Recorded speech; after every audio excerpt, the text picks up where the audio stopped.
આજે જે મહાનગરપાલિકા સંચાલિત ઓરડર ગૌશાળા છે ત્યાંથી મંડેર ગામેથી ગૌવંશ ફરી અને ઓરડર ગૌશાળામાં ઉતારવા તજવીજ થયેલી એનો વિરોધ કરી અમે આ આંદોલન કરેલું છે. અને જે સિટીના ગૌવંશ છે વારંવાર રજૂઆત થાય છે તો એને પકડી અને ઓરડર ગૌશાળામાં કોઈ અત્યારે પ્રાથમિક સુવિધા ઉપલબ્ધ કરાવવામાં આવેલ નથી. ડીબાઈને મારવા મજબૂર કરેલા છે અને એનો કોઈ વ્યવસ્થા થઈ નથી અને ગામડામાંથી જે ભરાય છે અત્યારે એનો અમારે વિરોધ કરેલો છે. મંડેર ગામેથી તાલુકા પંચાયતના જિલ્લા પંચાયતના પ્રમુખના લેટર પેડ ઉપર જે રજૂઆત નગરપાલિકાને મળેલી હતી એના અનુસંધાને અત્યારે નગરપાલિકાએ 8 ગૌવંશ નંદીઓને ફરી નગરપાલિકાની ટોલીમાં અને ઓરડર ગૌશાળાએ મૂકેલા છે.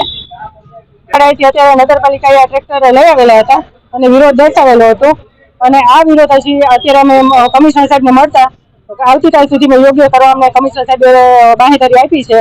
આવતીકાલે યોગ્ય ન થાય ને આ ગૌવંશો મંડેરમાં પાછું નહીં મૂકવામાં આવે તો અમારે આવતીકાલે ફરીથી આંદોલન થશે અને કાલ કદાચ અમે ઓરડર ગૌશાળાના ડેલા ખોલવા પર મજબૂર થશું ને કાયદો હાથમાં લેવા મજબૂર થશું પણ અમે જ્યાં સુધી તંત્ર સહયોગ કરશે ત્યાં સુધી અમે કાયદો હાથમાં નહીં લઈએ.